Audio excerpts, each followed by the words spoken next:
Hello everyone, कैसे हैं आप सभी लोग। मैं हूं विवेक फ्रॉम फिनटेक्स प्रो, जहां पर हम बात करते हैं फाइनेंस एंड टैक्सेशन की। एंड आज के सेशन में हम डिस्कस करने वाले हैं किस तरीके से आपको एक आईफोन, या फिर मैं स्पेसिफिकली बात करूं तो आईफोन 14 जिसकी कॉस्ट 1,40,000 1,40,000 की है, वो आपको 1,08,000 रुपए का किस तरीके से पड़ने वाला है। कोई अमेजॉन फ्लिपकार्ट का ऑफर नहीं बताने वाला हूं, कंप्लीट टैक्स प्लानिंग बताऊंगा जिसकी हेल्प से आप अपने 30 to 32,000 रुपीज सेव कर सकते हैं if you are planning to buy iPhone 14। चलिए विदाउट एनी फर्दर डू करते हैं आज के सेशन को स्टार्ट।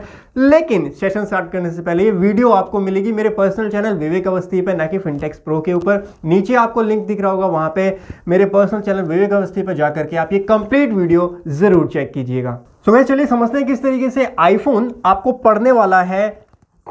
30 से 32,000 रुपए का बेनिफिट, आपका टैक्स बेनिफिट कराने वाला हूं मैं। अगर आप आईफोन 14 लेने का प्लान कर रहे हैं तो किस तरीके से आप बचा सकते हैं। सो बेसिकली मेरी जितनी भी वीडियोस होती हैं वो सारी वीडियोस मैं पहले प्रैक्टिकल ओरिएंटेड लेकर के चलता हूं, मतलब हवाई बातें नहीं होती हैं। ऐसा नहीं बोलूँगा जो प्रैक्टिकली पॉसिबल ही नहीं और मैं आपको वो चीज़ बता रहा हूँ। सो एक्चुअली ये जो फ़ोन है दिस इज़ आईफोन 13, जो कि मैंने अभी आईफोन 14 से 1 से 2 महीने पहले ही लिया था। कोई बात नहीं।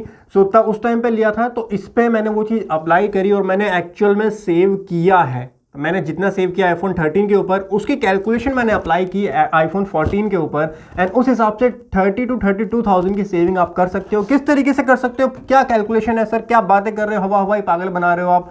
नहीं सर, पागल नहीं बना रहा हूँ मैं, पागल नहीं बनाता हूँ। जो एक्चुअल फैक्ट्स होते हैं वो आपको बताता हूँ। आईफोन 13 की अगर बात करें और आईफोन 14 की बात करेंगे हम, आईफोन 14 जिसकी कॉस्ट 1,39,900 बोल सकते हो आप, 1,40,000 जो है अप्रॉक्स इसकी कॉस्ट हम ले सकते हैं। और जो मैंने लिया था आईफोन वो मेरे को पड़ा था अप्रॉक्स 72,000 का। उस टाइम पे ऑफर नहीं आए थे सर, आईफोन 13 तो बहुत सस्ते हो गए थे, बट मेरे को ऑफर नहीं मिला था उस टाइम पे। 72,000 का अप्रॉक्स पड़ा था हमको ये आईफोन। नाउ अब अगर बात करें सबसे पहला बेनिफिट आपको जो मिलता है, ये तो हर किसी को पता है, कैशबैक का बेनिफिट आपको मिलता है।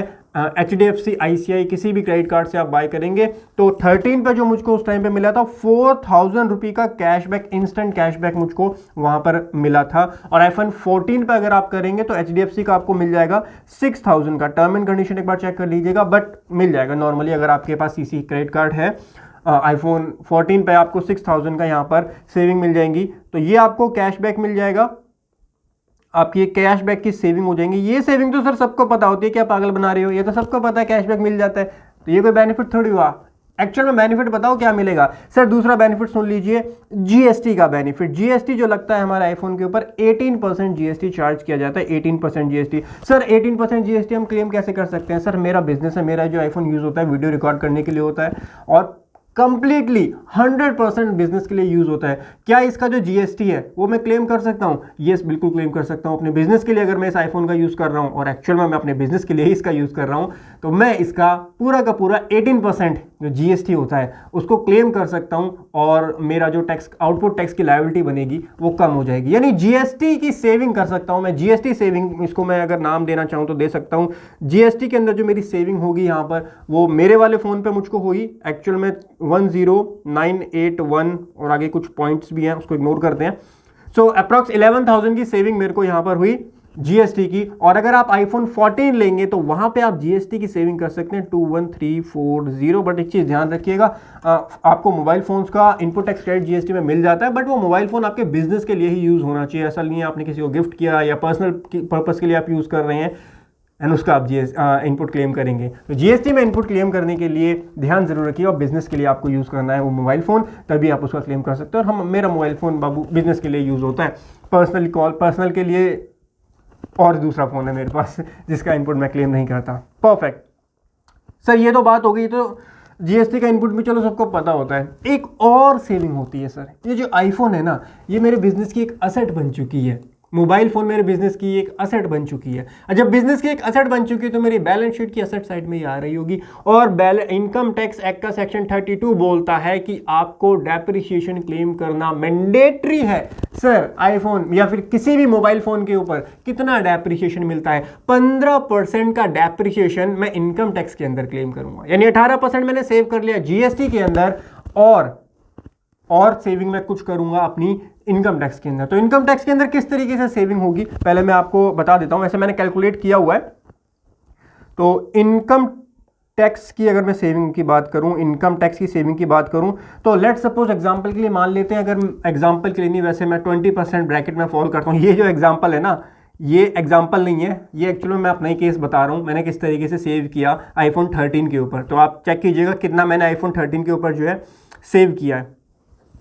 तो 72, 4000 या 10,000 ये, उसके बाद में डेप्रिसिएशन हमको निकालना होता है। तो जितनी भी मेरी वैल्यू बचेगी, यानी इसमें से अगर मैं ये माइनस करूँगा, जो मेरी वैल्यू बचेगी वो 15% के हिसाब से अप्रॉक्स 6 ईयर में मेरा मोबाइल जो है वो डेप्रिशिएट हो जाएगा मेरी बुक्स के अंदर। वो जो डेप्रिशिएशन होगा, डेप्रिशिएशन को मैं अपने P&L में डेबिट करूंगा, एक खर्चा बुक करूंगा अपने बिजनेस के अंदर, एक खर्चा बुक करूंगा इस आईफोन का डेप्रिशिएशन के रूप में। और उस डेप्रिशिएशन के ऊपर अगर मेरा 20% का टैक्स लग रहा है तो 20% टैक्स बचा लूंगा मैं, 20% टैक्स की सेविंग में कर लूंगा। यानी जो डेप्रिशिएशन मैंने बुक किया उस डेप्रिशिएशन के ऊपर जितना मैं 20% जो है वो सेव करूंगा अपना इनकम टैक्स।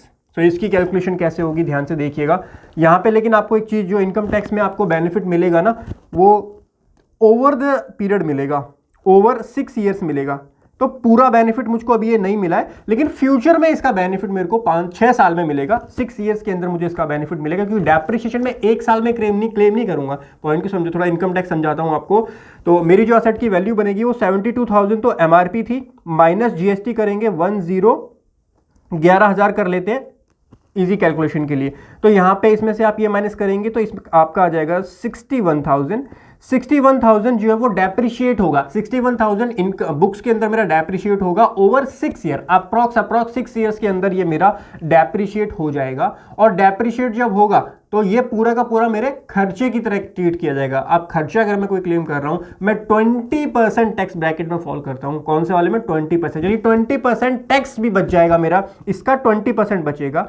यानी 60,000 या 61,000 आप ले सकते हो, इसका 20% मेरी यहाँ पर सेविंग हो जाएगी। तो अगर हम इसकी कैलकुलेशन करें यहाँ पर 61,000 अप्रॉक्स फिगर ले लेते हैं, इसका 20% मैं सेव करूँगा। लेकिन एक डिस्क्लेमर, ये जो 20% मेरा बचेगा, 12,200 की जो मेरी सेविंग होगी, ये 1 ईयर में नहीं होगी, ये ओवर द ईयर होगी। 6 ईयर के अंदर मुझको 12,200 बचेगा। ठीक है, अब निकालो इफेक्टिव कॉस्ट। अब यहाँ पे वैसे आप प्रेजेंट वैल्यू भी लगा सकते हो, बट उतना टेक्निकल नहीं जाते हैं, सिंपली आपको कंसेप्ट समझ में आ जाए। इफेक्टिव कॉस्ट मुझको मेरे आईफोन की कितनी पड़ी, ये रियल एग्जांपल बता रहा हूँ इस वाले आईफोन का, ठीक है ना। 72,000 माइनस 4,000 का कैशबैक, माइनस 10,981 और माइनस 12,200 मेरे को पड़ा जी 44,819 का ये मेरा आईफोन, जिसकी कॉस्ट थी 72,000। यानी मैंने अपने आईफोन के ऊपर कितना सेव किया, 72,000 माइनस करूं, मेरी जो सेविंग रही वो रही 27,181। सर 27,000 की सेविंग मैंने अपने इस आईफोन 13। अब इसमें से ये वाली सेविंग जो है ना, इसको बस नोट कर लेना, ये मेरे को 6 ईयर्स में होगी, ये 1 साल में नहीं होगी, ये over the period of time होगी। ये वाली मेरे को इंस्टेंट हो जाएगी, जिस मंथ में मैंने बाई किया ये मेरे को इंस्टेंट हो जाएगी, ये ओवर द पीरियड होगी। लेकिन इफेक्टिव कॉस्ट जो मुझको एक आईफोन की पड़ेगी वो पड़ेगी 44,819। अगर ये कंसेप्ट हम आईफोन 14 के लिए अप्लाई करें सिमिलरली, तो आपकी जो यहाँ पर सेविंग हुई 51,018 over the period of time. Over the period of time में एक पॉइंट यहाँ पे ऐड करना चाहूँगा। तो आईफोन 14 के ऊपर मैं बोल रहा था आपको 30 से 32,000 नहीं, इवन 50,000 तक आप सेव कर सकते हो। आपको यूएई, दुबई कहीं जाने की जरूरत नहीं है, प्रोवाइडेड दैट कुछ कंडीशंस हैं जो कि आपको जरूर सेटिस्फाई करनी पड़ेगी। पहली कंडीशन है कि आप अपने बिजनेस के लिए कंप्लीटली उस आईफोन को अपने बिजनेस के लिए यूज कर रहे हैं। दूसरी कंडीशन ये है कि जो बेनिफिट निकलेगा ये over the period of time निकलेगा, जो इनकम टैक्स का बेनिफिट आपको निकल करके आएगा अगर आप 20% टैक्स स्लैब में फॉल करते हो। नाउ अगर आपका टैक्स स्लैब कम है तो आपका ये बेनिफिट भी कम हो जाएगा, ये वाला इनकम टैक्स का बेनिफिट। अगर आप 10% टैक्स स्लैब में फॉल करते हो तो ये बेनिफिट कम हो जाएगा। अगर आप किसी भी टैक्स स्लैब में फॉल नहीं कर रहे हो तो फिर आईफोन क्यों ले रहे हो भाई? टैक्स स्लैब में भी फोन 1.5 लाख का फोन ले रहे हो, 5 लाख की भी साल की इनकम नहीं है तो किडनी बेच के ले रहे हो क्या? नहीं, तो एटलीस्ट इतने, ये तो बेसिक एग्जम्पशन लेनी पड़ेगी कि 10% में तो आप फॉल करोगे ही करोगे, तो 10% में तो ये कम हो जाएगी। 30% टैक्स स्लैब में आप फॉल करते हो तो ये सेविंग आपकी और थोड़ी सी बढ़ जाएगी, बट हमने एवरेज के लिए 20% यहाँ पर लेकर के चले हैं। आईफोन 14 पे आप सेव कर सकते हो अप्रॉक्स 50,000 रुपये, और आईफोन 13 पर तो मैंने एक्चुअल में जो सेविंग करी है वो है 27,000 रुपीज़ की। सो गाइज, आशा करता हूँ आपको समझ में आया हुआ है पूरा कंसेप्ट, किस तरीके से एक अच्छी टैक्स प्लानिंग करके आप और खाली मोबाइल फ़ोन पर ही नहीं, जो भी आप बिजनेस के लिए कोई भी इक्विपमेंट, गैजेट्स कुछ भी खरीदते हैं, कोई भी एसेट आप बिजनेस के लिए खरीदते हैं, तो वहाँ पे आप ये सेविंग कर सकते हैं, प्रोवाइडेड दैट जो भी आप बिल लेंगे, ध्यान दीजिएगा ये जो आईफोन का बिल है ये मेरे नाम पे नहीं है, मेरी फर्म के नाम पे है, मेरी कंपनी के नाम पे। जो भी बिल ले वो आप अपनी कंपनी के नाम पे लें, जो भी टैक्सेशन के कंप्लाइंस हैं उनको पूरा करें, और एक अच्छे टैक्स सलाहकार की सहायता जरूर ले, कंसल्टेंसी जरूर ले। चलिए गाइस, आशा करता हूँ समझ में आया होगा आपको पूरा कंसेप्ट, किस तरीके से एक आईफोन 14 जो कि 1,40,000 का है वो आपको 90,000 का, 50,000 का सीधा सीधा बेनिफिट आपको हो सकता है। चलिए मिलते हैं अगले सेशन में। आशा करता हूँ वीडियो आपको पसंद आई होगी। चैनल जरूर सब्सक्राइब कीजिएगा, विवेक अवस्थी पे इसी तरीके की मैं इंफॉर्मेटिव वीडियोस लेकर के आता रहता हूँ। Thank you so much for joining today's session. Have a great time. हंसते रहिए, मुस्कुराते रहिए। Bye bye, take care.